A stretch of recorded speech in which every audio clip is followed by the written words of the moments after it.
Və aleykum assalam və rahmetullah. Ümumiyyətlə, suallara gəlincə isə, düzdür, bəzi suallar var ki, əlhəmdülillah onun oxunuşunda, cavab verilməsində zahirən heç bir sıxıntı, problem yoxdur. Ələxüsus da bu, şəri hökmlərdir, fiqhi məsələlərdir və hətta ki, insanın şəxsi həyatı ilə, yəni ailə problemi ilə bağlı olan məsələlərdir ki, inşallah bunların verilməsində heç bir problem yoxdur. Ancaq bəzi ər və arvad arası olan şəxsi münasibətlər, yəni haqqında olan müəyyən suallar var ki, və o sualları düzdür, öyrənmək lazımdır. Çünki demək düzgün deyil ki, bu əxlaqdan deyil, belə şeylə sual vermək olmaz, ayıbdır və s. Çünki bu barədə Ayşə radiyallahu anh məşhur bir hədisi var, deyir ki, ənsar qadınlar nə gözəl nemətdir ki, onlar dinlərini öyrənmək həyə onlara mane olmadı. Yəni, bu o demək deyil ki, ənsar qadınlar həyasız idilər, utanmaz idilər, nə gəlib sual verdi. Xeyr, yəni insan dinini öyrənmək üçün qarşına çıxdığı hər bir sıxıntılı, maniyeli sualı öyrənməyə çalışmalıdır. Çünki hətta ənsar qadınlar müəyyən məsələlər var idi ki, ər və arvad olanda məsələlər var idi ki, onu birbaşa Allah Rasulullah s.ə.v soruşurdular. Təbii ki, günümüzdə böyük alimlərin o cür birbaşa yəni sual verilmir, çünki müəyyən məsələlər var ki, o gözlənilir. Amma insan bilmədiyi, çətinlik qaldığı hər bir sualın dini barədə soruşa bilər. Yəni, bu əxlaqdan deyil, əxlaqsızlıq demək düzgün deyil. Sadəcə o sualı vermək formasına fikir vermək lazımdır. Və həmçinin lazımdır ki, o sual qrupa ümumi verilməsin. Niyə görə? Çünki qrupda hamısı eyni insanlar deyil. Yəni, hamısı bilikli, savadlı, tovhid əhli, dində möhkəm olanlar deyil. Yəni, qrupda İslam'a yeni gələnlər var, dində olmayanlar var və ya da ki, müəyyən xasiyyətli insanlar var ki, onlar bu sualları götürməyə bilərlər. Ona görə bu cür xüsusi məsələlərdə suallar varsa, onu yaxşı olar ki, admin heyətinə göndərilsin və bizim ümumilikdə xüsusi sualların göndərilən qrupumuz var ki, o suallar ora yönəldilə bilər ki, biz orada ayrıca buna cavab verək ki, və sual da həmən sual verən özünün şəxsinə göndərilsin. Və hətta qrupda da etiraz da yaranmasın. Çünki müəyyən məsələlər var ki, o bəli, narazılığa səbəb ola bilər. Yəni, insanların hamısında psixologiya ayrı-ayrıdır. Biri normal qəbul edə bilər, biri anormal qəbul edə bilər. Biri deyə bilər ki, bu əxlaqdandır, biri deyə bilər ki, yox, bu əxlaqdan deyil. Ona görə o cür sualların verilməsindən çalışın ki, qrupa yönəltməyin. Çünki qrupda hər bir kəs onu normal qəbul eləməyə də bilər. Onu inşallah dediyimiz kimi admin heyətinə göndərsəniz, o bizim qrup cəmaatımız var, yəni qrup suallar ayrıca verilən qrup var. Biz orada onları yönəldib, cavablandırıb inşallah və hərənin də sual verən özün şəxsinə inşallah göndərilər Allahın izni ilə. Və aleykum assalam. Sual belədir ki, mən bilmək istəyirəm ki, cin bir qızın bağışlarını poza bilərmi? Bu sual mənə çox maraqlıdır. Ümumiyyətlə, dinin insana verdiyi fəsad barəsində bəziləri barədə hədislərdə gəlib, amma bəziləri barədə isə o hədislərdə gəlmir və o ümumi cinin törətdiyi fəsadların içərisindədir. Misal üçün, sehrin növlərindən var ki, insana sehr olunur, yəni o sehrin növü odur ki, insan öz yoldaşı ilə yaxınlıq edib etməməsi yadına gəlmir ki, mən yaxınlıq etmişəm, yoxsa yox. Və hərdən yaxınlıq eləmək istəyir, ona sehr olunub, o elə bilir ki, artıq yaxınlıq elib və sonra da yaxınlıq eləmir. Belə növü var. Və ya da ki, sehrin növlərindən var ki, ər və arvadın arasını pozur. Və sehrin növü var ki, bir kişini başqa bir qadına bağlayır və ya da başqa bir qadını başqa bir kişiyə bağlayır. Sehrin növü var ki, evdə fəsad yaradır, mübahisə yaradır, hətta ölümlə nəticələn belə fəsadlar verə bilir. Və bunların bəziləri hədisdə gəlib və bəziləri isə praktikada gəlib. Yəni, o işlə məşğul olan insanlar praktiki olaraq bu şeylərə şahid olublar. Və amma cinin birbaşa olaraq bakirə qızın bakiralığını pozmağı barəsində isə, yəni bu barədə nə hədislərdə, nə də ki, praktikada qeyd olunmayıb. Qeyd olunmayıb. Bəli, praktikada olan hallardan biri budur ki, bəli, cin hamilə qadının, uşağının, yəni ana rəhmin ağzını yəni təpiliyə-təpiliyə o uşağı sala bilir. Yəni bu sehrin növüdür. Yəni ona sehr olunub və onun da vəzifəsi odur ki, o uşaq ana rəhmin ağzında oturur və təpikləyir. Təpikləyir o dərəcədə ki, artıq uşaq oradan düşməyə yəni məcbur qalır. Yəni bu belə bir şey bəli praktikada gəlib. Amma sırf olaraq deməli sırf olaraq bakirənin pozulması barəsindəsə xeyr, yəni belə bir məlumat gəlməyib, yəni belə bir əməl etməyi varid olmayıb, yəni praktikada da qeydə alınmayıb. Ümumiyyətlə bu sehirlə, cadu ilə bağlı kim geniş məlumat əldə etmək istəyirsə, yəni sadəcə öyrənməkdən ötürü, yəni cadunu filanı öyrənməkdən ötürü yox, sadəcə bu pis əməllərin növlərini, fəsadlarını, ümumiyyətlə bu barədə geniş məlumat əldə etmək istəyirsə, yəni təxminən 96-97-ci ildə nəşr olmuş Cadu Açmalar adında bir kitab var idi. Yəni o vaxtı əlhəmdülillah tərcümə olundu və çap olundu. Və müəllifi də Abdüssalam Əl-Validir. Yəni səhv eləmirəmsə adı bu cür idi. Yəni o bizim deməli 2000-ci ilə qədər namaz qılan qardaşlarda o kitablar var. Yəni sorğu-sual edib əldə edə bilərsiniz və çox böyük həcmli kitab deyil. Təxminən bir 150-yə yaxın belə səhifə olar, amma çox faydalıdır. Yəni onu bir dəfə oxusanız Allahın izni ilə, yəni bu cadu ilə, sehirlə bağlı bütün əksər sualların cavabını inşallah orada tapa bilərsiniz Allahın izni ilə. Və aleykum assalam və rəhmətullah bərəkət. Sual belədir ki, əgər insan öz üzü gözəl deyilsə, insan Snapchatda üzünü gözəl hala sala bilərmi və belə edəndə günah qazanırmı? Ümumiyyətlə, bunu eləməkdə məqsəd nədir? Əgər bir qadın subay qadınsa və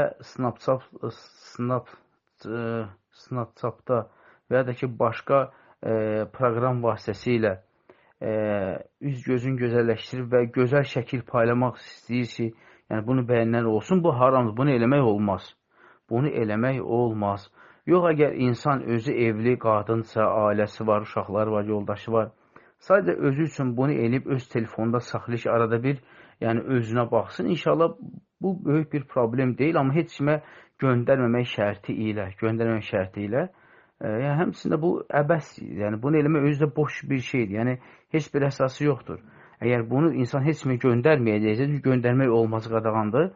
Yəni eləməyin nə faydası var? Eləməyin heç bir faydası yoxdur.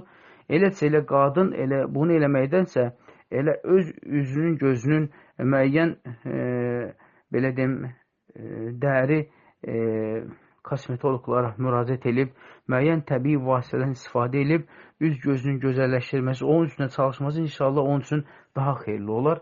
Nə ki, Snapchatda eləyib bunu paylaşmaqdansa və ya da ki, özündə saxlamaqla. Yəni, lazım olmayan bir şeyi eləmək lazım da deyil. Çünki Snapchatda bunu edib paylaşmaq olmaz və evlidirsə, ondan elə bir kosmetologun yanına gedib, bir təbii vasitədən istifadə edib, elə öz üzünü gözəlliyini gözəlləşdirmək üstündə çalışır, inşallah onun üçün daha faydalı olar. Və aleykum assalam və rəhmətullah. Sual belədir ki, ibadətdə olan bacı cahillə ailə qura bilərmi? Xeyr, ailə qura bilməz. İbadətdə olan qadın cahilə ərə gedə bilməz. Çünki Allah Subhanahu taala Quran-Kərimdə buyurur ki, yaxşı kişilər yaxşı qadınlar üçün və yaxşı qadınlar isə yaxşı kişilər üçündür. Və ibadəti olmayanda yaxşı insan sayıla bilməz. Çünki ən yaxşı insan Allah Subhanahu taala Rəbb kimi qəbul edib, ona boyun əyib səcdə edən quldur. Və qulun yaxşılığı ibadəti ilə götürülür. Sinəsinin təmiz olmağı ilə, ürəyinin təmiz olması ilə götürülmür. Çox insanlar var ki, namaz qılmama mənim qəlbim təmiz iddiası ilə yaşayır. Amma düşünmür ki, qəlbi təmiz olanın zahiri əzaları təmiz olar. Ona görə ibadət edən qadın, ibadət etməyən kişi ərə getməyi yanlış və xatadır. Çünki onun bu halda onunla ailə qurulması onun tədricən dindən uzaqlaşmasına da gətirib çıxaracaqdır. Ona görə qadın əgər qarşısına belə bir cahil insan çıxıbsa, o ibadət etməyənə qədər ona ərə getməsin. O ibadət etməyənə qədər ona ərə getməsin. Və aleykum assalam və rahmetullah. Sual belədir ki, mən namaz qılıram, amma yoldaşım hicablanmağıma icazə vermir. Deyəndə ki, Allah Quranda əmr edib, deyir ki, Quranı da ərəblər yazıb. Əstəğfurullah, geyinmə fikir verirəm, amma başım açıqdır. Bunun günahı nə dərəcədə mənə yazılır? Təbii ki, bu günahdır. Çünki Peyğəmbər s.ə.v buyurur ki, Lə təətə fil məxluq fi masiyyətilləh. Allah asilikdə məxluqata itayət yoxdur. Yəni, siz gözəl formada, gözəl şəkildə yoldaşınıza başa salın, bildirin. Deyin ki, mən sənin namusunam, iffətinəm, qeyrətinəm. Mənim başım açıq olsa daha yaxşı olar. Çünki mənim saçımdır, üzümdür, boğazımdır və s. Bunlar sənə məxsusdur. Bunu sən görməlisən. Səndən başqa bir yad kişi bunu görməli deyil. Çünki Allah Teala Quran-ı bunu əmr eləyir. Yəni, bu cür hikmətlə, gözəl formada ona başa salın. O qalsa demək ki, Quranı ərəblər yazıb, bəli, ərəblər yazmalı. Kim yazmalı idi bəs? Çünki Quran ərəblərin nazı olub və ərəb hərflərlə yazılmalı idi. Yəni, Quran Peyğəmbər s.ə.v və ərəblərin nazil olduğu halda Quran bəyəm kiril hərflərlə yazılmalı, yoxsa fars hərflərlə yazılmalı idi, yoxsa ingilis hərflərlə yazılmalı idi. Təbii ki, bu yanlış və xatadır. Yəni, bu demək ümumiyyətlə düzgün deyil. Yəni, Quran hansı dildə nazil olsa, o dildə də yazılmalıdır, qardaşım. Yəni, burada nə başa düşməməzi nə var ki? Bax, götür, deməli, Tövratı, Tövrat ivrit dilində yazılıb. Çünki yahudilərin dili ivrit dilidir.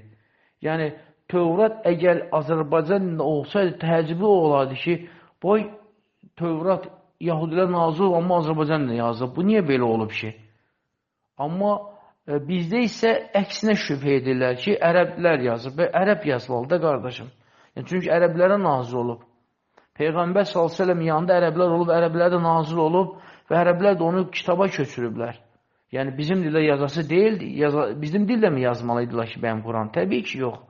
Ona görə inşallah Allah sizin yoldaşınıza hidayət versin, onu düz yola yönəltsin.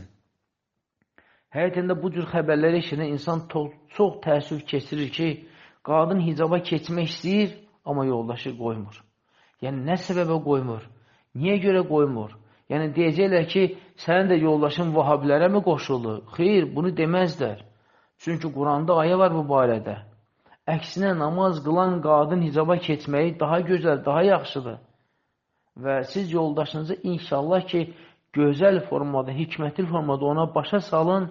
Yəni, gözəl sözlə ki, mən sənin iffətinəm, mən sənin namusunam, qeyrətinəm. Bu, məndə olan bu gözəllik sənə məxsusdur. Bunu başqa kişi görməli deyil. Bax, Allah Teala Quranda belə buyurur, Quranda belə buyurur. Peyğəmbərimiz belə deyib və s. Bu kimi ayə hədislərdən istifadə edin. İnşallah ki, Allah Teala yoldaşınızın qəlbini İslam'a açar.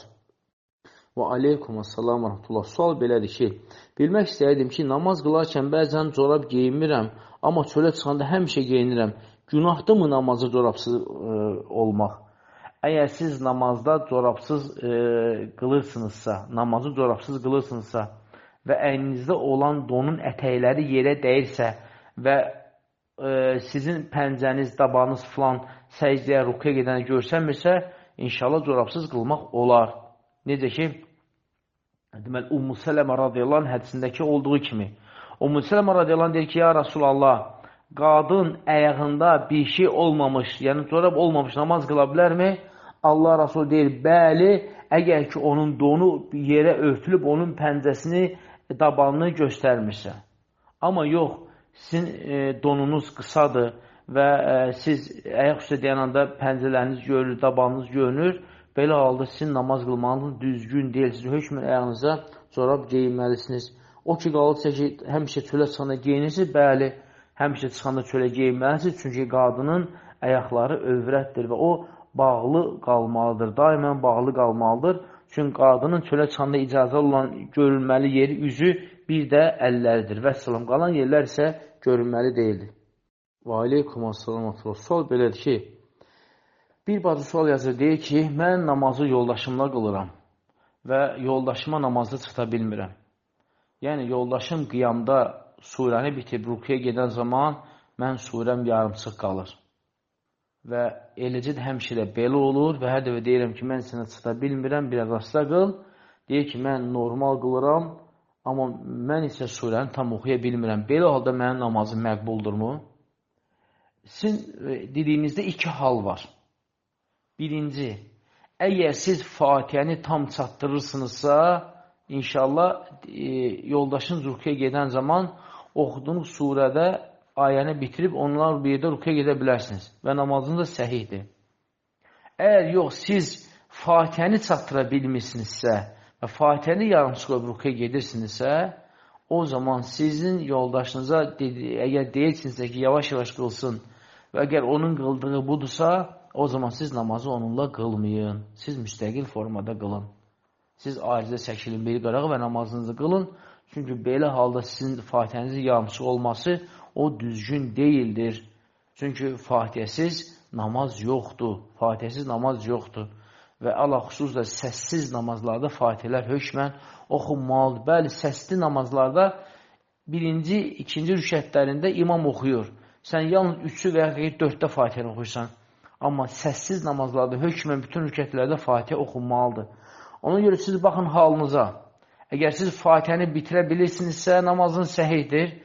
Yox, əgər Fatihəni bitirə bilmirsinizsə, Fatihəni yarımçıq qoyub rüküyə gedirsinizsə, o zaman yoldaşınıza bildirin və siz namazınızı ayrıca qılın. Və aleykum əssalamətullah. Sual belədir ki, mən yoldaşımla bir yerdə Məkkədə oxumaq istəyirəm, amma yoldaşımın atası burada təkdir. Düzdür, qardaşları, qızları var və evlənə də bilər. Amma istəmir. Biz onu burada qoyub gedib Məkkədə oxumağımız düzgündürmü? Ona da qızları gəlib baxa bilər. Atası da halallıq verib ki, yəni razıdır getməyimizə. Əgər yoldaşınızın atası öz oğluna halallıq veribsə, bəli, gedib, siz bir yerdə gedib oxuya bilərsiniz. Amma o ki, qaldısa ki, o burada tək olmağına, təbii ki, inşallah ki, ona başa salıb onu evləndirsəniz, inşallah yaxşı olar. Yox, əgər evlənmək istəmirsə, o zaman qoy qızlarından biri gəlsin, ataları ilə qalsın. Yəni, əgər evdə heç kim olmayacaqsa, qızı və qızın yoldaş uşaqları gəlsinlər, atalarının yanında qalsınlar inşallah və atalarını baxsınlar. Amma sizin oxumağa getməyiniz isə düzgündür. Yəni, gedib oxusanız inşallah ki, faydalı olar, gözəl olar. Çünki ümumiyyətlə qadınlar arasında dini təbliğatçılar çox azdır, var, amma nadir də azdır. Ona görə bizim Azərbaycanda qadınlar arasında dəvətçiyə, təbliğatçıya ehtiyacımız var. Həqiqətən də ehtiyacımız var. Çünki cəhalət həddindən artıq çoxdur. Və aleykum əssalamətullah. Sual belədir ki, yoldaşım bibisi tənhadır, yataq xəstəsi olub və yoldaşım gətirib bizi bibisinin yanına və onu da deyim ki, evdə də 3 aylıq uşağım da var. Bəzən çox bezirəm yoldaşıma, narazı edirəm, baxa bilmirəm, amma məcburan yenə də baxıram. Onu da deyim ki, xəstə ağırdır və ağır vəziyyətdədir. Həm ağlı qaçıb bütün günü çağırır, söyür, qarğış eləyir. Mən də bütün gün onun yanında qala bilmərəm. Axı, mənim ev işlərim, körpə uşaq sözü çox uzatmayım. Yəni ki, mən xəstəyə məcburiyyətdən baxıram. Bu mənə günah sayılmır. Bəzən xəstənin üstünə də qışqırmalı oluram. Çünki elə edəndə biraz sakitləşir, sakit durur. Təbii ki, ilk öncə onu qeyd edim ki, sizin vəzifə borcunuz deyil ki, yoldaşının bibisinə baxasınız. Və yoldaşınız bu barədə sizə əmr belə edə bilməz. Və sizə bunu vacib kimi sizə bunu tətbiq edə bilməz. Çünki Quran və sünnədə mən yoldaşımın xəstə bibisinə baxmalıyam, yoldaşımı itaat etməm, belə bir şey yoxdur. Və sizin ona baxmağınız sizin qəlbimizdən olan rəhmətinizdən irəli gəlir. Və həmçində yoldaşınıza olan sevgidən irəli gəlir. Amma əgər siz bu barədə artıq bezmiş kimi olursunuzsa və sizi özünüzdən çıxarırsa onun bu cür hərəkətləri, o zaman yoldaşınıza bildirə bilərsiniz ki, qoy bir dənə qulluqçu tutsun, mütəmadi olaraq gəlsin, baxsın, geçsin. Yəni, pulla insan tutsun və bu işləri ona gördürsün. Amma o ki, qaldısa ki, siz bunu edirsinizsə və ara sıra da onun deməli elədiklər müqabilində siz məcbur olub arada bir onun üstünə qışqırırsınız ki, o sakit olsun. İnşallah bu normal bir şeydir. Çünki bəzi hallarda o cür insanlara yəni möhkəm bir təpki verməlisən ki, o da sakitləşsin. Çünki ağrılar olan vaxtı hətta görürsən ki, onlar cinni belə olurlar. Yəni cinlə çox təmaslı olurlar və görürsən ki, cin bəzi şeylər onların gözünün qabağını gətirir, eləyir. Hətta bəzi əksər hallarda onlar cinlə də danışırlar. Elə bilər ki, kimləsə danışırlar.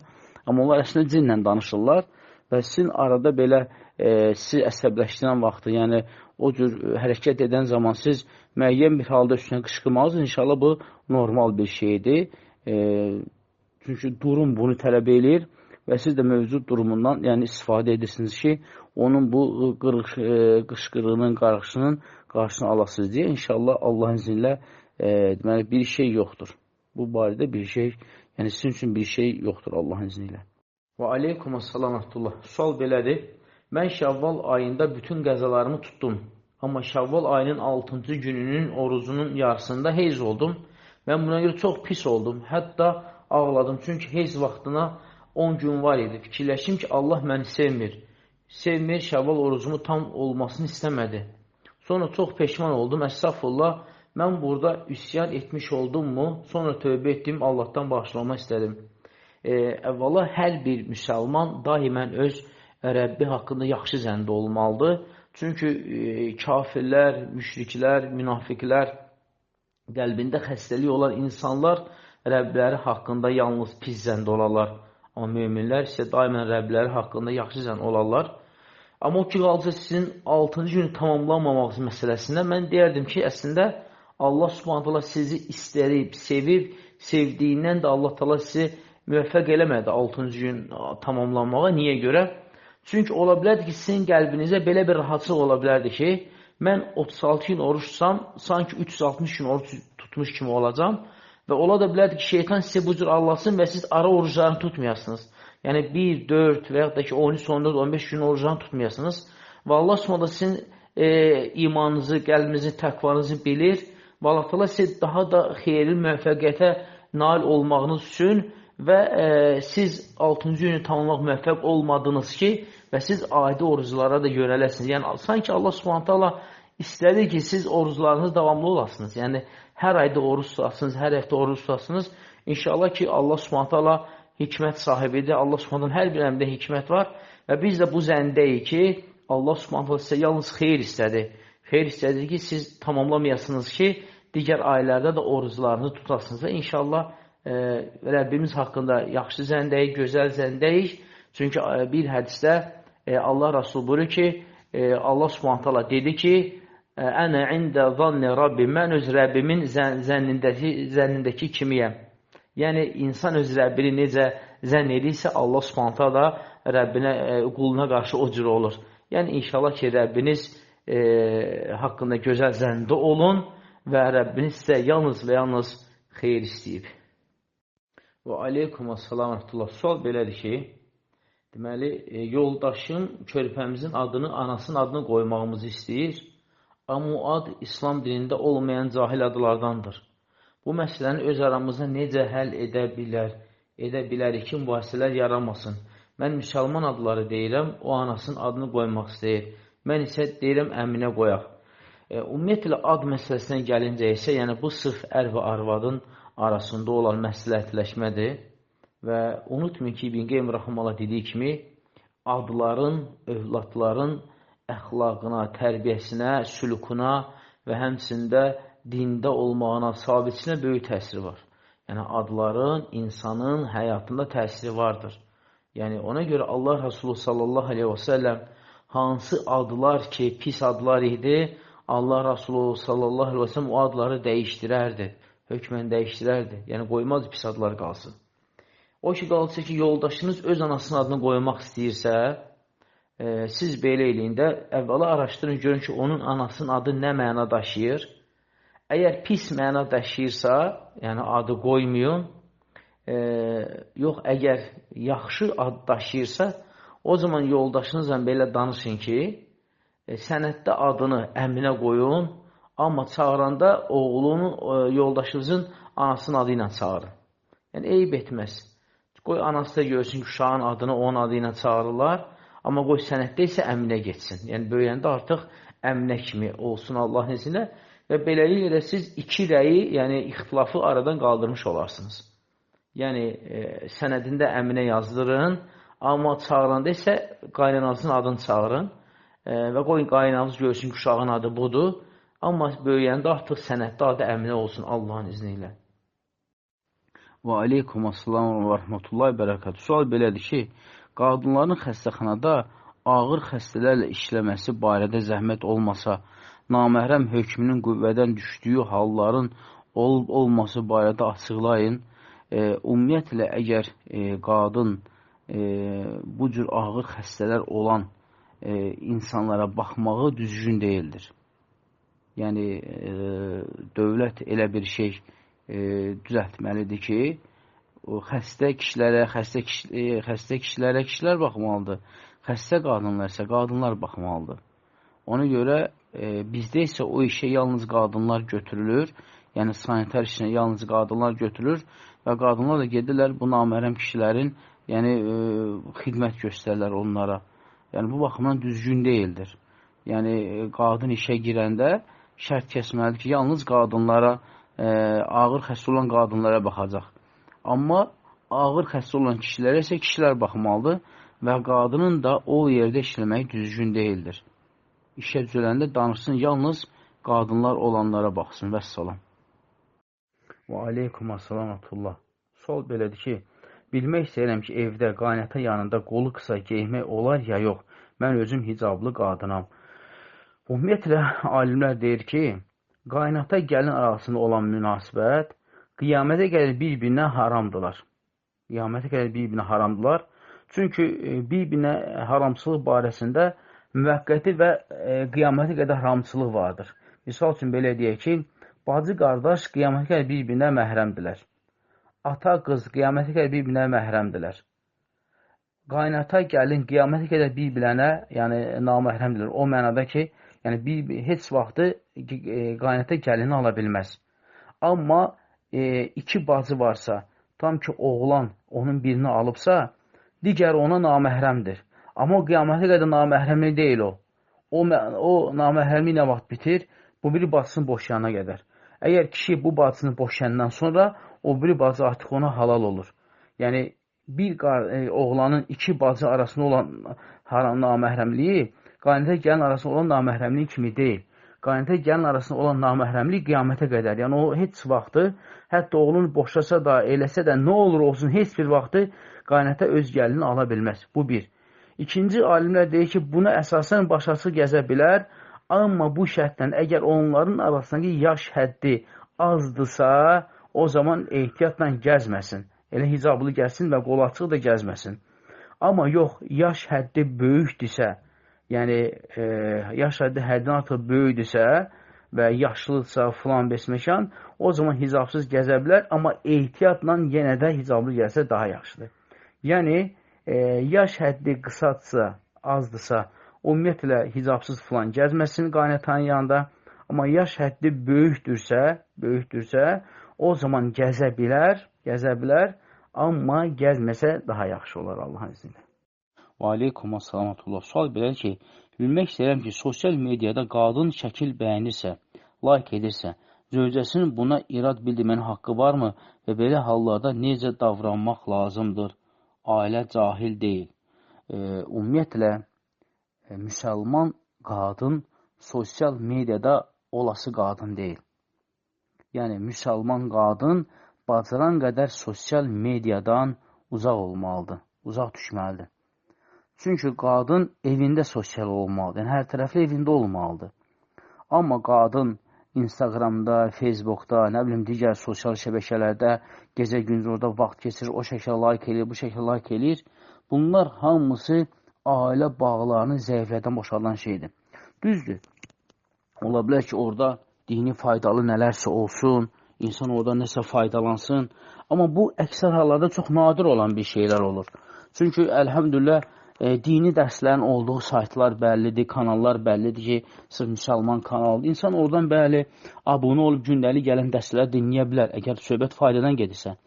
Amma qadın sosial qadınsa, Instagramda, Facebookda olan qadınsa, təbii ki, onun halaldan çox haramla məşğul olduğu bəllidir. Yəni, orada 99% haramlar daha çox olur. Naməhrəm kişilər, naməhrəm videolar, musiqi və s. Çünki yüzlər onun, belə deyim, dostluğu var, o onu göndərir, bu buna göndərir. Yəni, aləm dəyir bir-birinə. Yəni, qadın bu şeylərdən imtina eləməlidir və sosial olmalı deyil. Əgər onun həyat yoldaşı buna qarşısa, düz eləyir, haqqı var. Çünki ailəsini qorumaq üçün o bunu eləməlidir, onun boyuna vacibdir və qadının da öz ərinə itaət etməsi vacibdir. Yəni, bu məsələlərdə qadın öz ərinə itaət eləməlidir. Əgər kişi görürsə ki, qadın Facebookda, Instagramda like'lar yazır, həm şəkil göndərir, oradan, bu, buradan, abunə, üzv, bəyənmək və s. Təbii ki, bu kişi artıq hiss edir ki, bunun qadını get-gedə əldən gedir. Yəni, artıq sosiallaşır. Yəni, evdən uzaqlaşır və kişi də bunu istəmir və kişinin də haqqı var. Əgər bəyənmirsə və qadağan eləyirsə və deyirsə ki, sən Facebooku, Instagramı bağlamalısan, bəli, deməli, bağlamalısan. Məsələ, qadın ərinə itaət eləməyi vacibdir. İtaət eləməyi vacibdir. Çünki orada halallardan çox haramlar var. Bu haramlar da Allah qorusun insanın dinini də, imanını da aparır. Hətta biz, səhv etmirəmsə, ondan yuxarı şəxsən məndə faktlar var ki, yəni qadın sosial şəbəkədən, müsəlman qadın sosial şəbəkədən öz əri ola-ola başqa kişiyə qoşulub qaçıb. Hətta uşaqların belə tərk edib gedib. Yəni, bu faktlar bizdə var, biz bunu bilirik. Hətta yerinə kimi, məkanına kimi bilirik ki, kim idi, nəçi idi və s. Bunları biz bilirik. Yəni, ona görə əgər qadına əri qadağan edirsə ki, sən sosial şəbəkədən çıxmalısan, uzaqlaşmalısan, qadına ərinə itaət etmək vacibdir, vacibdir. Vəssalam, yəni bunun başqa heç bir şərhi, heç bir açıqlaması filanı yoxdur. Çünki kişi öz ailəsini qorumaq üçün hər bir yola əl atmalıdır, bütün vasitələrdən tutmalıdır. Həmçində qadın da başa düşməlidir ki, o ərinə itaət etməlidir, o ərinə itaət eləməlidir. Və qadın o cür sosial şəbəkələrdən uzaq olmalıdır, deməli olmalıdır. Buradan çıxmalısan, deməli çıxmalısan. Onu like eləmək olmaz, deməli eləmək olmaz. Bunu etmək olmaz, deməli etmək olmaz. Qadın ərinə itaət etməlidir. Çünki ailəni qorumaq qadının da və kişinin də üzərində haqdır və hər ikisində məsuliyyəti vardır və hər ikisi də buna görə qiyamət günü cavab verəcəkdir. Və aleykum əssalam. Sual belədir ki, bəzən evdar qadınlara kənardan təzyiqlər var ki, bəs sizin bu sil-süpür işiniz başdan ayağa vaxt israfıdır, o qədər savabı yoxdur, ondansa 2 aya öyrən bu barədə nə deyə bilərsiniz? Ümumiyyətlə, evdar qadının müəyyən üzərində vəzifələr vardır ki, bu vəzifələrdən də bir onun evini yığışdırmaq, təmizləmək, uşaqlarına yemək pişirmək və s. Amma təbii ki, insan bunun xəstəsi olmalı deyil.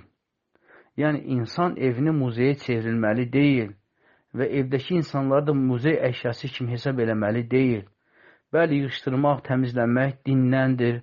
Allah Rasulü əmr eləyib. Hətta Allah Rasulü s.ə.v evləri təmiz saxlamaq və həyət bazarını süpürməyi belə əmr eləyib. Bunlar hamısı dində var. Amma buna insan gündə 3-4 saat vaxt sərf eləməli deyil. Əgər sən gözünlə bir yerin çirk olduğunu görmürsənsə, hər gün onu silmək, süpürmək, bu qədər vaxt eləmək lazım deyil. Əgər gözünlə təmizsə, əlhəmdə deməli təmizdir. Gündə 3 saat, 4 saat təmizliyə vaxt ayırmaq, evi sanki muzeydir, insanlar sanki muzey əşyasıdır, hər şey yerinizə var, elə də qalmalıdır. Bu xəstəlik, bu nevrozluqdur. Hətta mən bir radio verilişinə qulaq alsam, onları deməli, onlara diaqnoz da qoyublar. Onların diaqnozu muzey nevrozlarıdır. Yəni, onların diaqnozları muzey nevrozlarıdır. Yəni, onlar istəyirlər ki, hər şey muzeydəki kimi olsun. Bu mümkün şey deyil. Bəli, əgər evdar qadınlara bu baxımdan təzyiq olunursa, bu düzdür. Və bu belədir. Gündə 3-4 saat ev təmizləmək vaxt ayırmaq lazım deyil. Yəni, bu qədər vaxt etkisi nəyə lazımdır axı? Amma bu qədər vaxtı buna sərf edilən kimi Quran oxumaq öyrənsə, din öyrənsə, ayə öyrənsə, hədis öyrənsə, uşaqlarını öyrətsə, Əlhəmdülillah bir günün o boyda savablarını əldə eləmiş olar.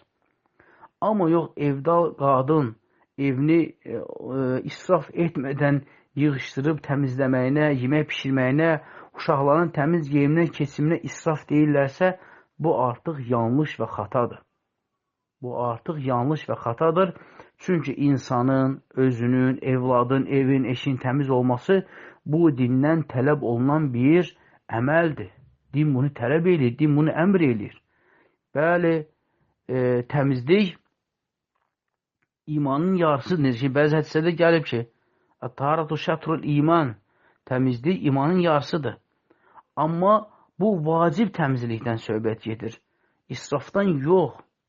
Əgər kimsə sizin müzərrət olaraq evinizi təmiz saxlamağınıza, uşaqlarınızı gözəl geyinib keçindirməyə israf deyirlərsə, bu yanlış və xatadır. Bu şey düzgün deyil.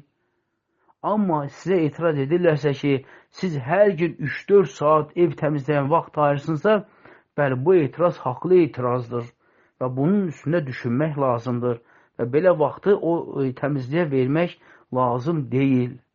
Çünki bunlar mühüm şeylər deyil. Yəni, bu qədər vaxt ayırmaq nəyə lazımdır axı? Yalnız bu xəstəlikdir. İnsan sadəcə beyin nevrozudur. İnsan xəstədir. Təmizlik xəstəsidir. Hər şey belə olmalıdır, hər şey bu cür olmalıdır. Yəni, belə bir qayda yoxdur. Yəni, bu şeylər evdəkilərini də artıq bezara gətirir. Evdəkilər də artıq əlindən bezir. Yəni, bunu insan düşünməlidir, fikirləşməlidir. Və aleykum əssalam. Sual belədir ki, əgər kişi öz arvadını döyür, təhqir edir, söyür, arvadı da inciyir, yadından salmır və gecə o yaxınlıq istəmir, ya da çox yorğun olur, arvad günah edirmi? Ümumiyyətlə, Peyğəmbər sallallahu aleyhi və səlləm qadağan eləyib ki, sizdən biriniz öz arvadını köləsi kimi döysün, sonra isə axşam onunla yaxınlıq eləsin. Yəni, qadın döyülmək üçün, söyülmək üçün, təhqir olunmaq üçün deyildir. Qadın bizim üzərimizdə olan, haqları olan bir məxluqatdırlar, hansı ki, onlar bizim üzərimizdə əmanətdirlər və qiyamət üçün biz bu əmanətə görə cavab verəcəyik. Amma bir insan isə zövcəsini döyür, söyür, təhqir edir, sonra isə axşam olanda ondan yaxınlıq tələb edirsə və təbii ki, qadın hansı halla, hansı günlə, hansı güzarla ona yaxınlıq eləməlidir. Ona görə, bəli, ola bilər ailədir, insanın ər və arvadın arasında müəyyən mübahisə ola bilər və kişi dözməz, əl qaldırar. Misal üçün, xatı eləyib, amma əl qaldırıb. Amma sonra qadının könlünü alar, üzrxahlıq diləyər, bir hədiyyə alar, verər, bir könlünü alar. Amma insan döysün, söysün, təhqir eləsin. Yəni, sonra heç nə olmamış kimi axşam da ona yaxınlıq tələb eləsin. Bax, bu artıq düzgün deyil. Çünki o qadındır. Onun da bir insan kimi emosiyası var. İnsan var, onun insaniyyətliyi var. Yəni, qadına bu cür davranıb, sonra isə axşam ona yaxınlıq istəmək təbii ki, qadın üz döndər edə bilər, nifrət də eləyə bilər. Və belə halda təbii ki, kişilər üzrxahlıq eləməlidir, könlünü almalıdır, qəlbini almalıdır. Ümumiyyətlə, çalışmalıdır ki, əl qaldırmasın. Yəni, əl qaldırmaq bir tərəfə təhqir eləmək, söyüş, bu harada yazılıb? Tutalım ki, vurmaq Nisa surəsində yazılır ki, bəli, ləkə iz qoymadan yüngül vura bilərsiniz. Amma yaxşı, söymək, təhqirləmək, o harada yazılıb axı? Axı, o heç dində yoxdur axı. Dində söymək, təhqirləmək yoxdur axı. Və sən ona nə qədər söyürsən, təhqir eləsən, o sənin özvə gedir, o sənin özvə qayıdır. Ona görə, əgər qadının halı budursa ki, əri onu haqsız yerə döyür, söyür, təhqir edir və sonra isə qadın bunu unutmursa, təbii ki, bu qadın artıq haqqıdır, unuda da bilməz. Çünki ondan könlünü almayıb, üzrxahlıq eləməyib, bir hədiyyədən filan alıb üzünə bir gülüş bəxş eləməyib. Elə hissli, qəlbində kinli də təbii ki, qadın axşam heç yaxınlıq eləmək də istəməz belə və qadının könlü də olmaz belə. Və təbii ki, bu halda da günaha məhz kişi özü qazanacaqdır. Çünki qadını bu vəziyyətə qoyan məsələ kişinin özüdür.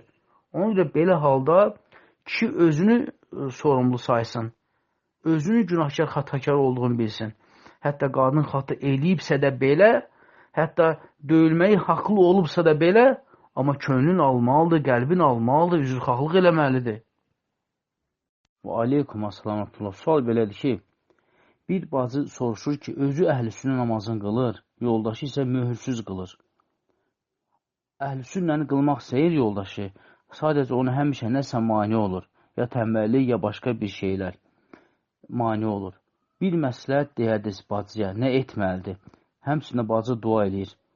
Təbii ki, bacı dua eləməli, düz eləyir, dua eləsin və həmçinin də əhlüsünnənin Allah Rasulunun qıldığı namazının qılması barəsində ona dəlillər göndərsin, video göndərsin, ona baxdırsın, başa salsın, qoy göstərsin ki, düzgün namaz Peyğəmbər sallallahu əleyhi və səlləm qıldığı namazdır.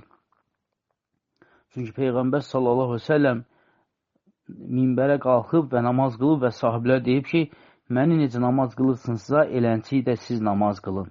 Və Muhammed sallallahu əleyhi və səlləm namazını sahiblər bizə gətirib çatdırıblar. Ona görə siz dua eləməklə yanaşı və həmçində yoldaşınıza elm də öyrədin. Ona hədislər göndərin, hədislər başa salın. Yəni, YouTube-dan dərslər götürün, qoy baxsın, eləsin və qoy görsün ki, bütün dünya, Məkkə, Mədinə, bütün ərəb ölkələr, bütün müsəlman ölkələr, yalnız İrandan başqa, hamısı, əlhəmdülillah, əhlüsünnə namazı qılır, hamısı əhlüsünnə üzərindədir. Sadəcə İranın isə əməlləri heç bir din əlaqəsi olmayan siyasi bir cəryandır. Və inşallah çalışın ki, elmli cəhətdən ona başa salın Allahın izni ilə. İnşallah ki, o da tənbəllik filan bütün səbəblər aradan qalxar, o da əhl-sünnə namazı qılar Allahın izni ilə. Və aleykumussalam. Sual belədir ki, bir bacı var, namaz qılandır, gündə elçi çıxır, amma bacı o dəqiqə yox cavab verir. Bu şeylə əlaqədar ola bilərmi? Onda bacı nə etməlidir? Hansısa dua oxunmalıdırmı? Ümumiyyətlə, əgər bacıya elçi çıxırsa və bacı dərhal yox cavab verirsə, o zaman o bacını tanıyan insan, yəni bacı, ondan yox deməyin səbəbini öyrənməlidir. Yəni, əgər o bacı elçilərinə yox cavabı deyirsə və bu cavaba, yox cavabına tutarlı cavabı varsa, əsaslı səbəbləri varsa, inşallah bunun heç bir cadu ilə əlaqəsi yoxdur. Amma yox, bacı hər elçiyə yox deyir, heç bir səbəb gətirə bilmir. Hətta elə hallar olur ki, insanın özünü görmür, eləmir. Elə adı çıxan kimi yox istəmirəm, mənə lazım deyil, istəmirəm, bəyənmədim. Halbuki görməyib, eşitməyib, bir oturub söhbət də eləməyib. Bu baxımdan bəli, bu artıq cinlə bağlı ola bilər, bu sehrlə bağlı ola bilər. Bunu da təbii ki, rukuyu oxuyub bu müalicə olunmalıdır. Rukuyu oxunmalıdır və yaxşı olar ki, həmən qadın yaşadığı evdə cadun əlamətləri varsa, o zaman cadunu axtarsın evində. Yəni, yastığın içində, döşənin içində və hətta ki, paltar dolabının içində, paltar dolabında olan paltarların cibində filanında, yəni hara ehtimal oluna bilərsə, oraları axtarsın, tapsın və bu cadunu ortaya çıxarsın. Yəni, cadu tapılsın ki, ondan sonra cadu pozulsun ki, və bu insan da artıq bunun hansı səbəbdən yoxdur deyib bizə bəlli olsun. Yəni, bir dəfəlik yox deyirsə, tutarlı dəlil yoxdursa, deməli, bu artıq sehrlə bağlı ola bilər və inşallah dediyimiz səbəblərdən Allahın izni ilə yapışsın, Allahın izni ilə ki, hətta biz sehri ortaya çıxardıb, sonra isə sehir tapılanası onu yox eləmək, məhv eləmək lazımdır. Və aleykumussalam. Sual belədir ki, əgər qaynana mənim üzümə deyirsə, sənin ailənə mənim hörmətim yoxdur və yaxud mənim ailəmi söyürsə, ailəmdə olan dayımı evdəki kişilərə nalayiq söz deyirsə, mən bunu ailəmə deyə bilərəm, yəni məni gəlib görmürlər, maraqlanmırlar deyə mənlə belə söyür onlar, bu doğrudurmu? Xeyr, sizin qaynanazın hər bir halda nə olur olsun, sizin heç bir qohumunuzu belə söyməyə ixtiyarı yoxdur. Və o söydükcə, sizin qohumları söydükcə, o öz qohumlarını söymüş olur. Yəni, sənin dayıvı, əmvi, xalavı, bivi söydükcə, o söyüşlər onun özünə gedir. Çünki İslam dinində söyüş özünə gedir. Deyir ki, bir dəfə bir hədisdə bir sahabəni müşriklərdən söyənlər olur və Peyğəmbər s.ə.v baxıb gülümsüyür. Və sonra isə həmən sahabə söyüşü özü qaytaran kimi və Allah Rasul sönüb gedir. Sonra isə sahibə onun dalını qaçırdır. Ya Rasulallah, onlar məni söyəndə sən gülümsüydün, mən onları söyən kimi sən dərhal üzüyü söndərdin, getdin. Dedi ki, Allah Rasul söylüyor ki, onlar səni söyləyəndə sən susduqca mələklər onlara qaytarırdı. Amma sən ki, onlara cavab verməyə başlayanda mələklər getdi və ortaya şeytan gəldi və şeytan olan yerdə də mən durmuram, yəni dayanmıram. Yəni, bu o deməkdir ki, əgər bir insanı söyürlərsə, o söyüş onun özünə gedir. O söyüş onun özünə gedir. Necə ki, Allah Rasulü s.ə.v öz ata-anasını söyənləri lənətləyib. Deyəndə ki, ya Rasulullah, kimdir öz ata-anasını söyən? Deyir ki, o başqasının ata-anasını söyür və onlar da onun ata-anasını söyürlər. Yəni, insan öz valideyninə söyüş yağdırır. Ona görə sizin qaynananız sizə, sənə, sənin atava, anava, bacıva, qardaşva, dayıva, əmvə, bibvə, xalava, yəni qohumlarından kiməsə söyüş söyürsə, bu söyüş onun özünə gedir. Yəni, ondan arxain olun ki, heç bu vayda narahatsızlıq keçirməyin.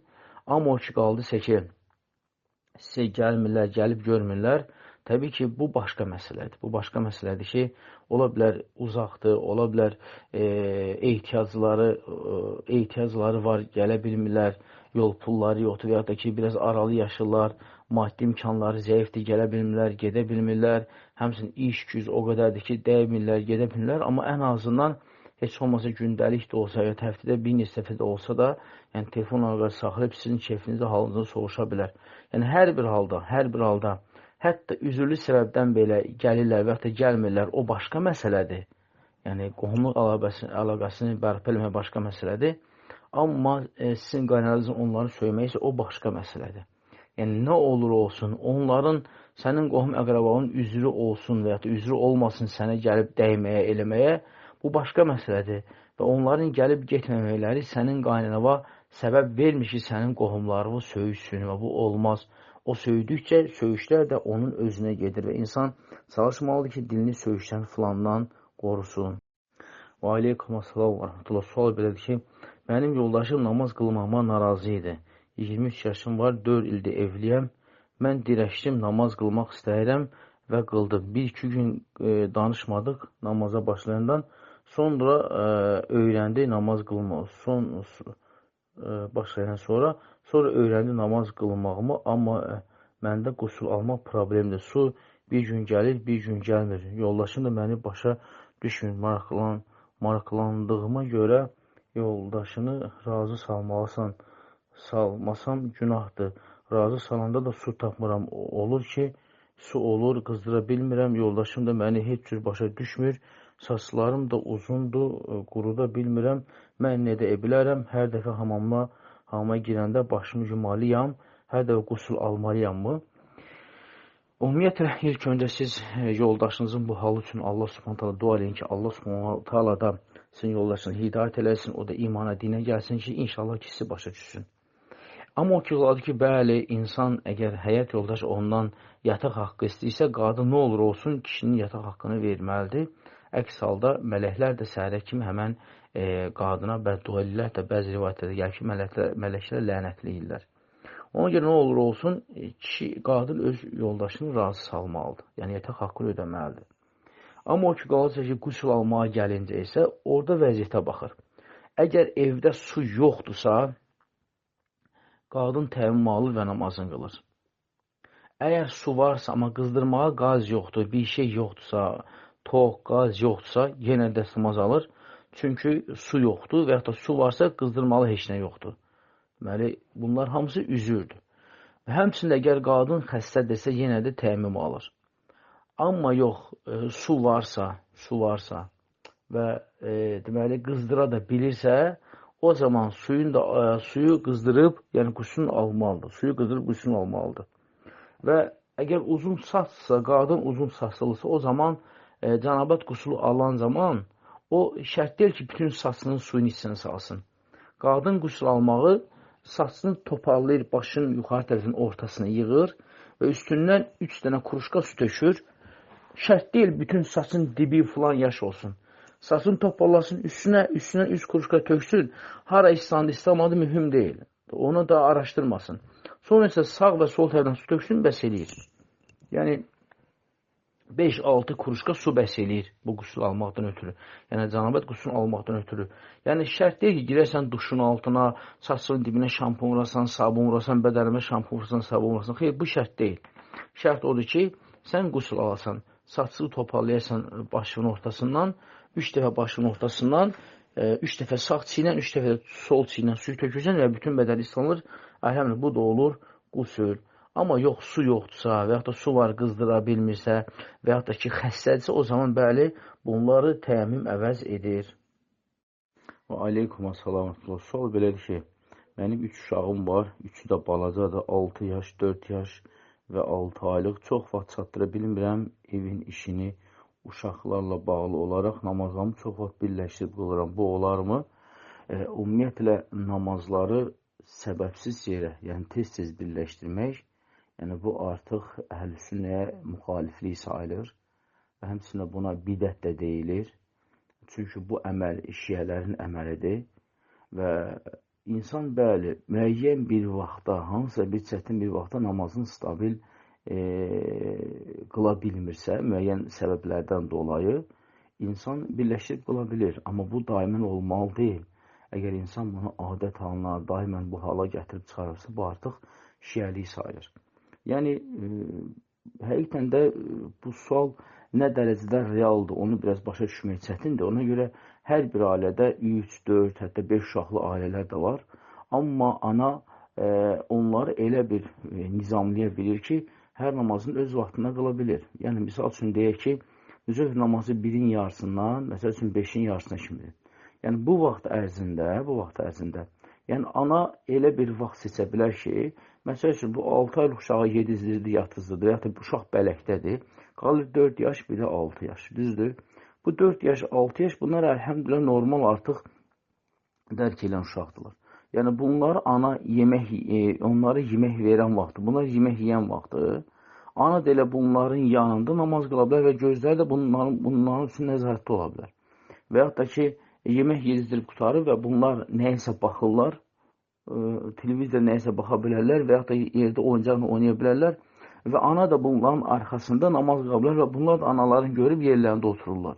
Yəni, həqiqətən də bu sual nə dərəcədə realdır, bunu təsəvvür eləmək çətindir. Yəni, mənə elə gəlir ki, bu belə bir şey mümkün deyil ki, gün ərzində vaxt olmasın ki, ana vaxtı namazı qıla bilməsin və çox vaxtı tez-tez qısaltmağa məruz qalsın, daha doğrusu birləşdirməyə məruz qalsın.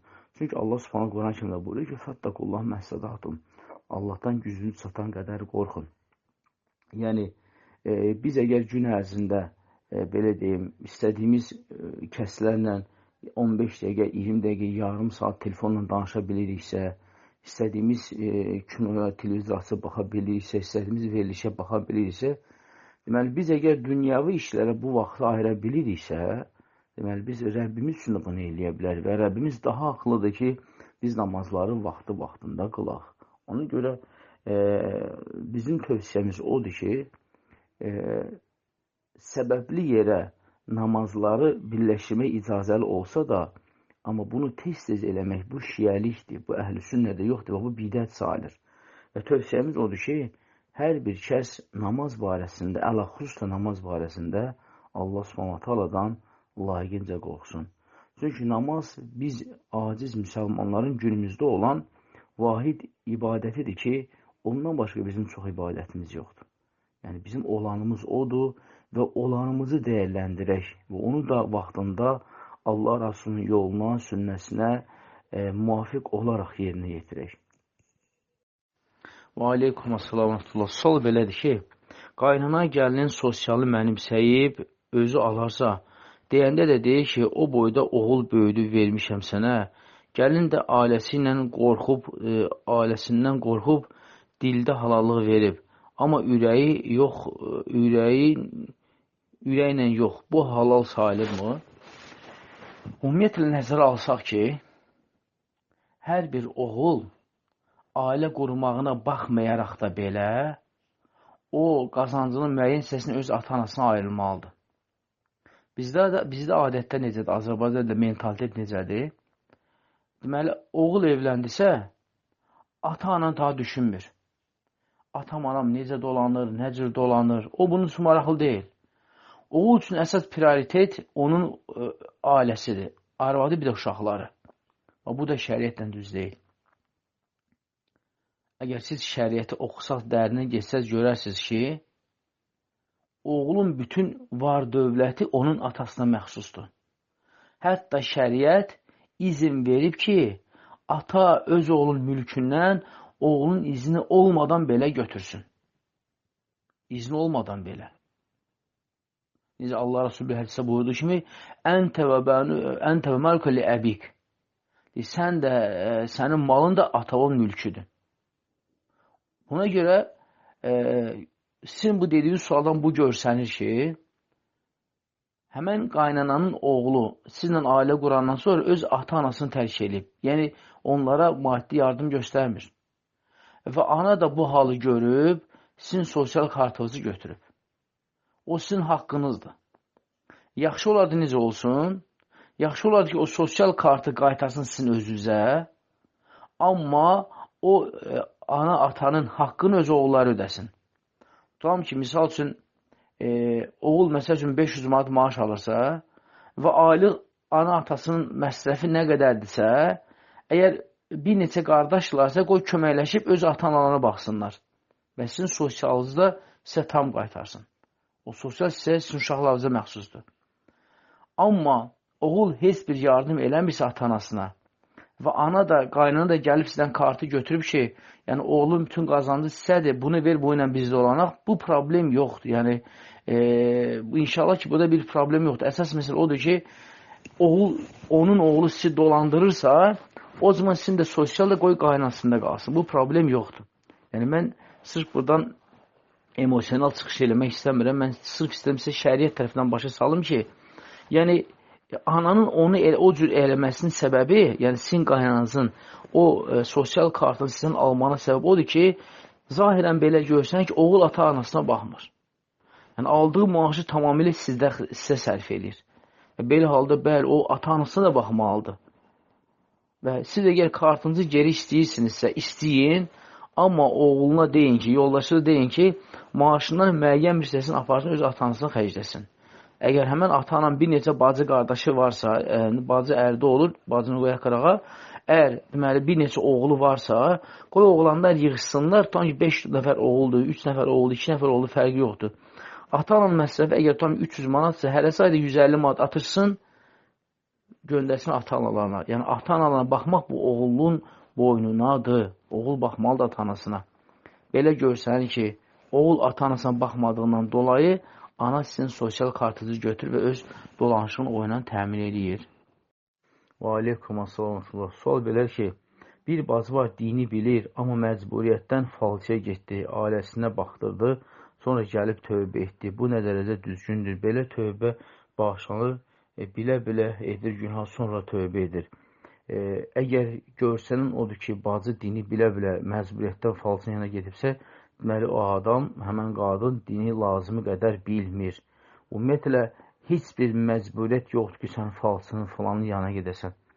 Necə ola bilər ki, sən etiqad edəsən ki, filan kəs kafirdir, filan kəsin elədiyi əməllər küfürdür, o bu cür eləsə cəhənnəm əhlidir və o şeytanların ətrafındadır və şeytanlar da insanların düşmənləridir və belə bildiyin halda sən necə gedib onun yanına baxdıra bilərsən? Yəni, cahil insan getsə, normal qəbul eləmək ki, bu insan cahildir, xəbəri yoxdur. Amma insan əməlin küfür olduğunu bilirsə və bilirsə ki, falçı yana gedib onun dediyini təsdiqləyən Muhammed s.ə.v nazil olana Quran təksib etmiş olur və onun namazı 40 gün qəbul olmur. Yəni, bunu bilə-bilə edən insan, Allah qorusun, bəlkə elə yarı oradan qaydanda yolda ölsəydi, Allah subhanətə ondan canını alsaydı, bu qadın nə üzrə öləcəkdi? Təbii küfür üzründə öləcəkdi. Küfür üzərində öləcəkdi. Və həmçinin də o insanlar ki, bilirlər ki, hansısa bir əməl olmaz, günahdır, haramdır və deyirək ki, eləyim, sonra tövbə eləyərəm. Bu cür insanların bağışlanması biraz qəliz məsələdir, biraz ciddidir. Çünki Allah Subhanahu Quran-Kərimdə buyurur ki, tövbə o kəslərindir ki, onlar bilmirlər günahları, günah olduğunu, haram olduğunu bilmirlər. Tövbə onlara aiddir. Amma o kəslər ki, bunların haram qadan olduğunu bilirlər və sanki onlar istehza kimi edirlər, yəni məsxərə kimi edirlər ki, gedim günah eləyim, sonra tövbə eləyərəm. Ona görə bu bacıya tövsiyə edin, ona başa salın ki, Allahın dini ilə, ayətləri ilə istehza eləmək olmaz, məsxərəyə qoymaq olmaz, lağlağı eləmək olmaz. Çünki sən bir əməlin günah haram olduğunu bilirsənsə, bilirsən ki, bu tovhidə ziddir, dinə ziddir, bu insanı cəhənnəmə aparır. Sən necə məcburiyyət qarşılıq? Yəni, məcburiyyət nə deməkdir? Yəni, kimcə səni öldürməklə təhdid elədimi, sən getdin falsın yanına? Məcburiyyət nə deməkdir? Məcburiyyət ölüm qarşısında qalmaq deməkdir.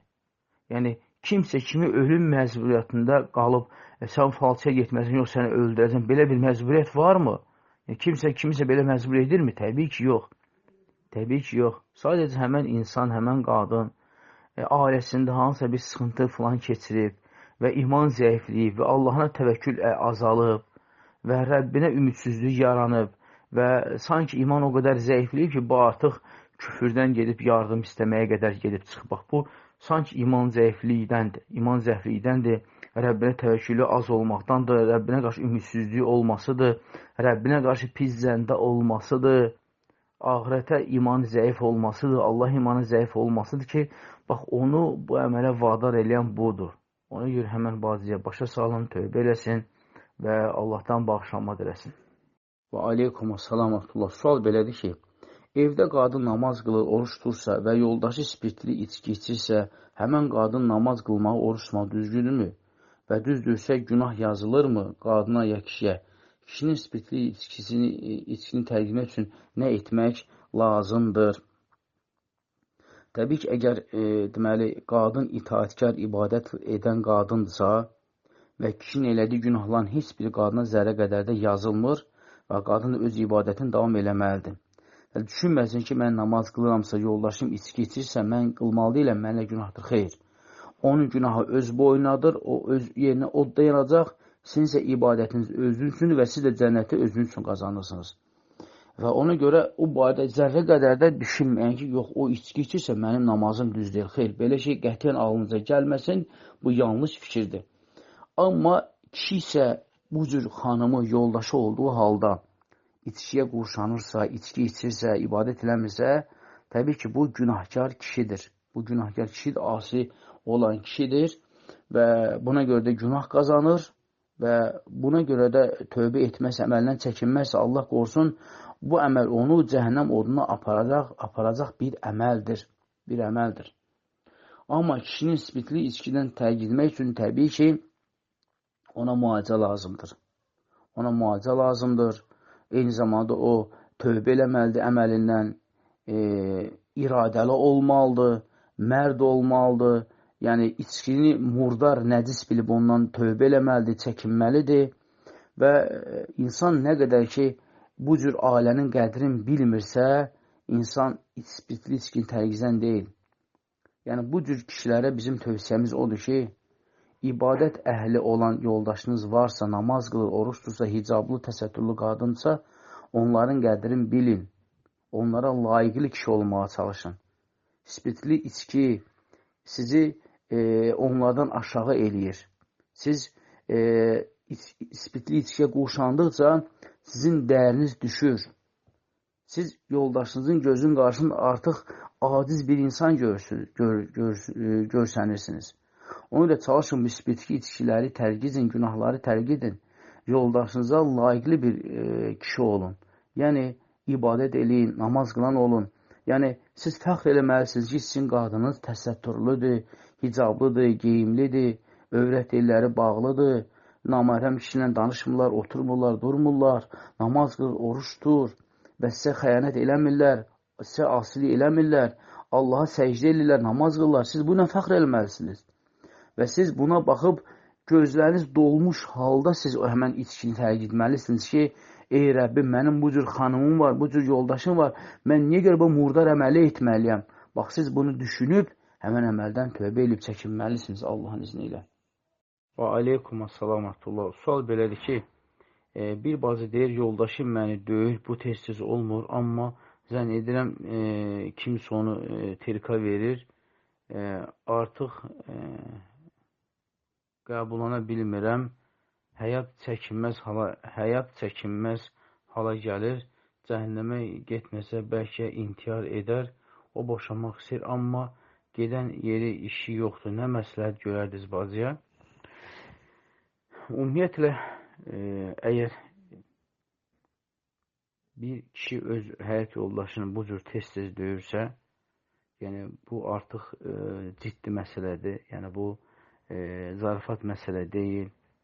Yəni əgər qadın hiss edirsə ki, kimsə kişiyə bunu qıraqdan göstəriş verir, kişi kiminsə sözü ilə, əməli ilə bunu edirsə, bu zaman qadın qoy öz vəliləri ilə danışsın, atasına, qardaşına bildirsin və onlar da bunu yoldaşı ilə otursunlar, danışsınlar. Yəni səbəbini öyrənsinlər ki, hansı səbəbə görə yəni bu hərəkəti eləyir. Bəlkə elə kişinin özündə problem var. Bəlkə ağlında, ruhu bir problemi var. Və hətta ki, ola bilər cinnidir. Arada cinlər gələndə bu hərəkəti etməyə məruz qalır. Yəni hər bir halda qoy otursunlar, danışsınlar, səbəbini öyrənsinlər. Bəlkə də elə öz yoldaşında hansısa bir xəta, qüsur görür, onu dözməyib, dərhal əl qaldırır. Bəlkə onun üçün artıq bu əl qaldırmaq böyük bir günah sayılmır. Onu yüngül bir iş hesab edir ki, nəsə olan kimi dərhal döysün, əl qaldırsın. Yəni, hər bir halda bunu oturub danışmaq lazımdır və ümumiyyətlə qadını bu cür döymək barəsində təbii ki, Peyğəmbər s.ə.v nəhy eləyib, yəni qadağan eləyib. Amma qadın nə özünü intihar eləsin, nə bir şey eləsin, bunlar təbii ki, qadını cəhənnəmə aparacaq bir əməllərdir. Heç boşanmağın da belə ağlına gətirməsin. Yetər ki, elə öz vəliləri ilə danışsın, otursunlar, söhbət eləsinlər, danışsınlar və bunun mahiyyətini öyrənsinlər. Yəni, bunun səbəbini öyrənsinlər ki, nə səbəb bu şey baş verir? Bu əməl baş verir. Çünki boşanmaq özü böyük bir fəsaddır və təbii ki, biz də elə bir cəmiyyətdə yaşayırıq ki, insanlar ehtiyat ucbatından insanlar istənilən yola sürükləyirlər, Allah qorusun. Amma hər bir halda bacı boşanmasın, yəni boşanmaq onun üçün xeyir deyil. Amma otursunlar, danışsınlar, məsələni aid eləsinlər. Əgər xırda bir məsələyə görə bu əl qaldırsa, bu cür döyürsə, onda onun əməli böyük bir günah olduğunu ona başa salsınlar. Ki, Peyğəmbər s.ə.v qadağan eləyib, hər şeyə görə qadın döyülməz, söyülməz və ya da kimsə qıraqdan nəsə onu təhrik edirsə, nəsə onu yönəldirsə, kiminsə sözünə görə gəlib öz yoldaşını demək, bu artıq böyük bir cinayət sayılır. Yəni, bunu eləmək olmaz. Yəni, qadın əşya deyil, heyvan deyil ki, at deyil, sən vurasan, çırpasan, döyəsən. Xeyr, bu belə deyil. Yəni, qadın anadır, sənin həyat yoldaşındır, o ehtirama, diqqətə layiqdir. Ona görə çalışın öz vəlilərinizə deyin, Allahın izni ilə otursunlar, söhbət eləsinlər. İnşallah ki, söhbətiniz xeyirli alınır Allahın izni ilə. Və aleykum assalam və rəhmətullah. Sual belədir ki, qız uşağı neçə yaşında örtünməlidir, hicaba keçməlidir? Həddi buluğa çatanda mı? Bəzi uşaqlar tam həddi buluğa 12-13 yaşlarında çatır. Ona kimi hicabsız gəzə bilərmi? Ümumiyyətlə, alimlər deyirlər ki, qız uşağının hicabı artıq 7-8 yaşından taxmağa başlamaq lazımdır. Düzdür, daha yaxşı olar ki, elə 2-3 yaşından da başlasın taxmağa. Çünki uşaqlıqdan qız uşağı bu hicaba öyrəşəndən sonra o hicabı özünün bir paltarı hesab eləyir. Necə ki, corabı kimi, donu kimi, maykası kimi. Və bu baxımdan da bəli, körpəlikdən 2-3 yaşından taxılsa yaxşı olar. Amma yox, ailə müsəlman ailədir, atası da, anası da, babası da, nənəsi də, yəni müsəlman ailədir və onların nə vaxtsa uşağın hicaba keçməyinə heç kim qadağa qoymayacaq, maneə törətməyəcəksə, inşallah 7-8 yaşında taxılmağı yaxşıdır.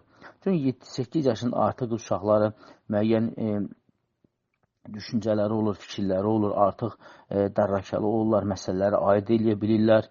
Və bu baxımdan da təbii ki, 7-8 yaşından taxılsa daha yaxşı olar. Amma vacib hökmünə gəlincə isə qız uşağı artıq heyz olmağa başlayandan artıq onun hicabı ona vacib olur. Onun hicabı ona vacib olur və bundan sonra da qız uşağı günah daşımağa başlayır. Amma dediyimiz kimi tövsiyə olan odur ki, 7 yaşından 8 yaşını artıq taxmağa başlasın və artıq 12 yaşına çatanda artıq qız uşağı sərbəst, hicablı gəzməlidir və hicab ona narazılıq yaratmalı deyil. Əksər hallarda görürsən ki, müəyyən müsəlman ailələrdir, ata da müsəlman, ana da müsəlmandır, amma qız uşağını balacaqdan bağlatdırmırlar. Deyir ki, yox, qoy gəzsin, qoy bu həddi buluğa çatsın, belə elə uşaq həddi buluğa çatır, sonra deyir ki, əşi, qoy məktəbə qoy, hələ balacaq, qoy bir 4-cü, 5-ci çatsın, bir də baxsan uşaq 4-cü, 5-ci çatır, sonra deyir ki, əşi, qoy hələ məktəb oxuyur, qoy bir 10-cu, 11-ci sinif qutarsın, inşallah taxar, 10-cu, 11-ci sinifə çatır uşaq, sonra deyir ki, indi niyə hicab taxmır?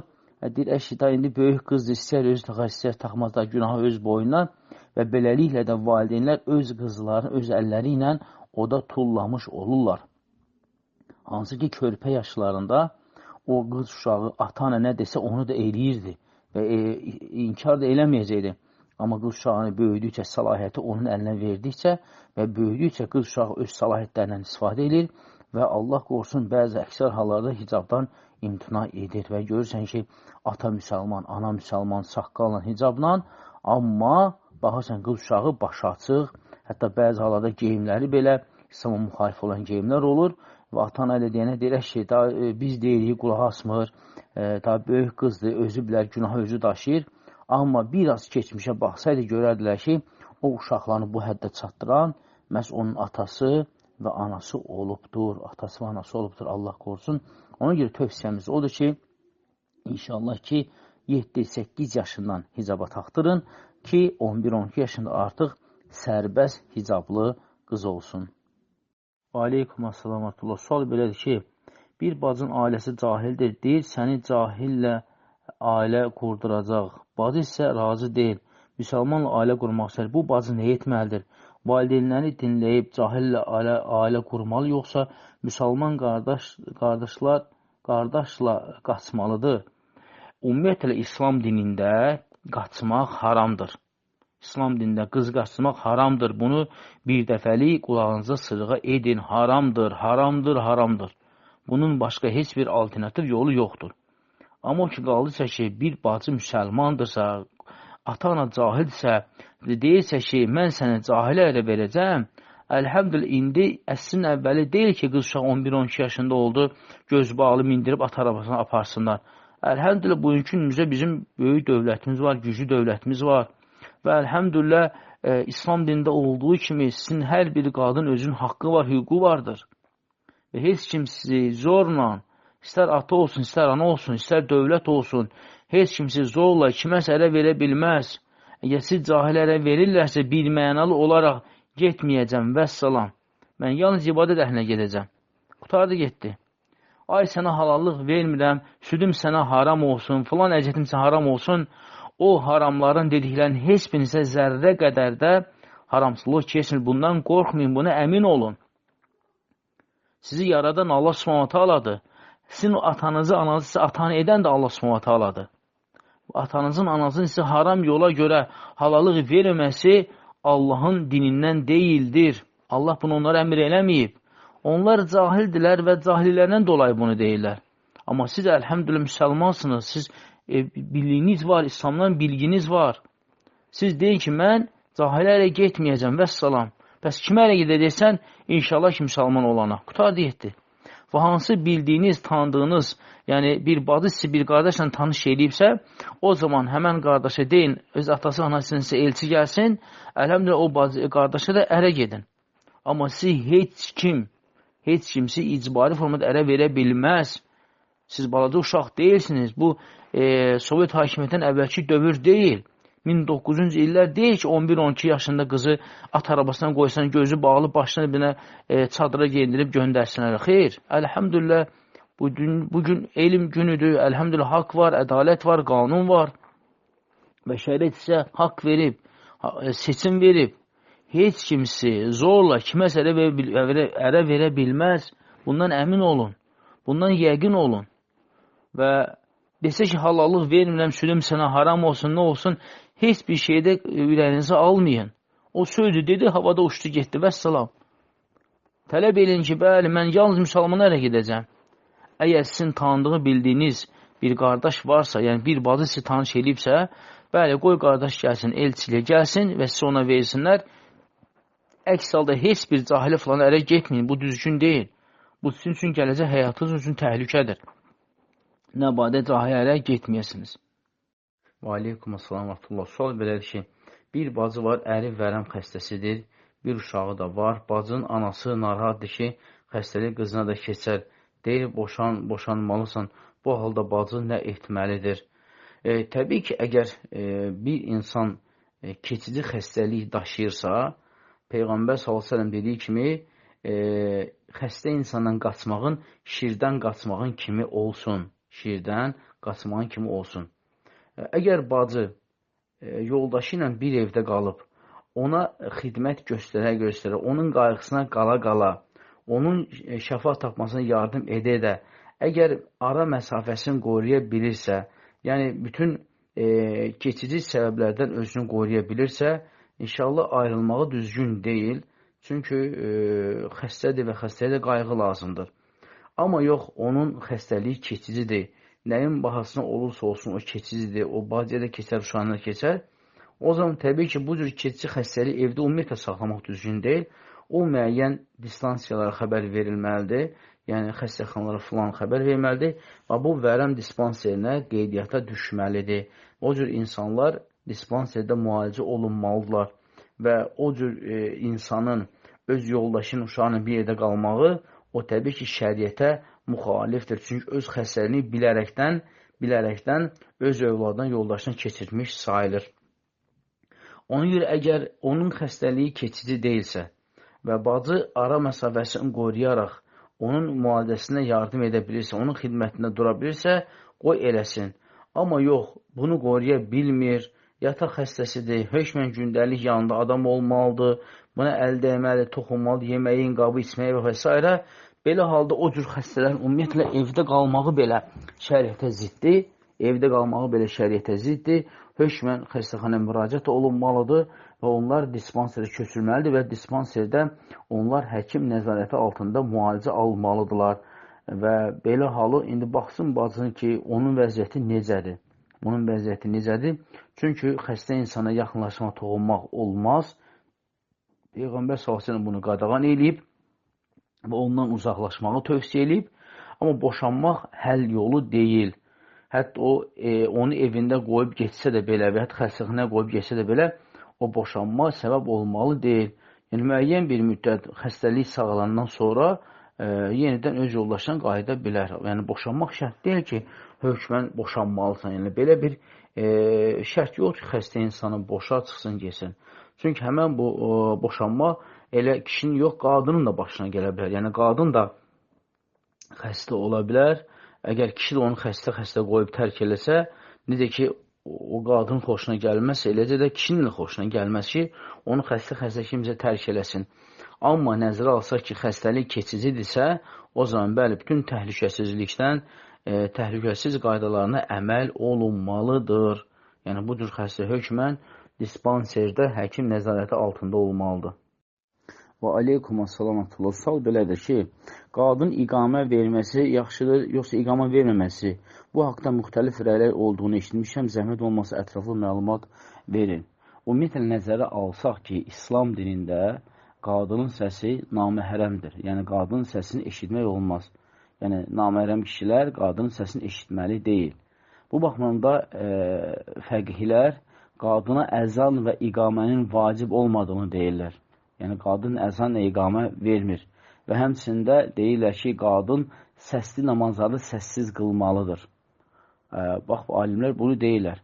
Amma bəzi alimlər isə deyirlər ki, həmçində Ayşə radiyallahu anh digər sahabə qadınlardan gətirirlər ki, əgər qadının səsi eşidilməməsi əminəmansılıdırsa, yəni qadın evində eşiyindədirsə və danışanda belə heç kim eşitmirsə, o zaman qadın iqamə verir və səsli namazları da səsli qılır, ancaq özünün eşitdiyi tərzdə. Yəni, qadının özünün eşitdiyi tərzdə iqamə verə bilər və həmçinin də deməli, səsli namazları səsli qıla bilər. Yəni, bu baxımdan məsələdə təfsilat var. Yəni, əgər kimsə eşidirsə, demir, yəni iqamə demir və səsli namazları səsli qılır. Əgər kiminsə eşitməyi əmindirsə ki, heç kimi eşitmir, yəni evində, eşiyindədir, o zaman özünün eşitdiyi tərzdə iqamə də verə bilər və deməli, səsli namazlarda səsli qıla bilər. Ancaq əzana gəlincə isə bəzi rəylər var ki, qadın əzan verə bilər. Amma səhih budur ki, fəqihlərin çoxunun rəyi budur ki, əzan qadına aid deyil. Əzan qadına aid deyil. Çünki Allah Rasulü sallallahu aleyhi və səlləm qadınlara əzan verməyi bildirməyib, yəni əmr eləməyib. Və aleykum əssalam. Sual belədir ki, kişilərin olduğu qrupa qadınlar girə bilər. Yəni, dini qrupa faydalanmaq üçün.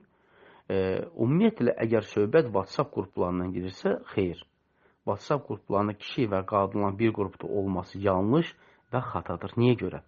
Ona görə ki, WhatsApp qruplarında bütün nömrələr görsənir və bilinir. Bütün nömrələr görsənir və bilinir. Hətta bir çox bacılar elə profillərinə baxan kimi, yəni qadın şəkili olmasa da, profilə qoyulan yazı və şəkillərdən dərhal, yəni peşəkarcasına aid eləmək olur ki, bu profilin sahibi qadındır, yoxsa kişidir. Bu da təbii ki, artıq böyük bir fitnəyə səbəb olur. Çünki müəyyən, yəni yaramaz insanlar da var ki, onlar qadınların profillərinə baxıb, onları aid edib seçib və onlara sonradan yazılar yazıb pis-pis hərəkətlər, rəftarlar, müamilələr onları təşrif edirlər, tanışdıq və s. Bu da haramdır. Bu da haramdır və olmaz. Bu da haramdır və olmaz. Hətta profillərində o yazı və şəkillər olmasa da belə, amma bəzi hallarda o qrupa sual yazmaq istəyən qadın qrupda qarşılıq olduğunu unudur və dərhal qadın formasında sualını yazır və sualı oxuyan kimi də insan dərhal bilir ki, bu avtomatik sualı verən qadındır. Ona görə bütün bu fitnələri, zərərləri, şərləri nəzərə alaraq, bəli, düzgün rəy odur ki, qadın və kişilərin bir qrupda, WhatsApp qrupunda olmaqları yanlış və xatadır. Bəli, Telegramda ola bilər. Çünki Telegramda minlərlə insanlar olur, nömrələrə baxmaq olmur və s. Yəni, ayırt eləmək olmur. Amma WhatsAppda bu cür deyil, WhatsAppda bunu dərhal təyin eləmək olur. Həm də nəzərə alsaq ki, əlhəmdülillah günümüzdə kifayət qədər ayrı-ayrı qruplar var, bacıların öz qrupları var, yəni özləri iştirak edirlər, özləri yazırlar, paylaşımlar edirlər və ehtiyac yoxdur ki, hansısa bacı, deməli, qadın və kişi qrupu bir yerdə olan qrupa girsin. Bu əsla eləmək olmaz. Yəni, əlhəmdülillah, kifayət qədər qruplar var, bacıların ayrı qrupları var, sərbəstdirlər, istədiyi sualları verirlər, istədikləri paylaşımlar edirlər Allahın izni ilə. Hətta bacılar öz aralarında qrup şəklində 5-6-6, rəfiqələr 1, qohum-əqrabalar 1, ayrı-ayrı qrup şəklində qruplar yaradıblar və istədikləri paylaşımlar edirlər və qrupda olanlar hamısı bir-birlərini tanıyırlar və qrupda kişi olmadıqlarına əmindirlər. Yəni, bu cür əmin olan bir şərait olduğu halda niyə görə elm almaq, faydalanmaq adı altında qadın və kişi bir qrupda olmalıdır? Axı, bunun şərri, bunun zərəri, bunun fəsadı var axı. Ona görə də Allahın izni ilə düzgün rəy odur ki, qadın və kişilərin WhatsApp qruplarında bir yerdə olması yanlış və xatadır və bunun xeyir və faydalarının çoxu isə zərər və şərləri daha çoxdur. Ona görə əgər bacılar, əgər bu qarşı qruplarda varsa, yəni Allah üçün həmən o qrupları tərk eləsinlər.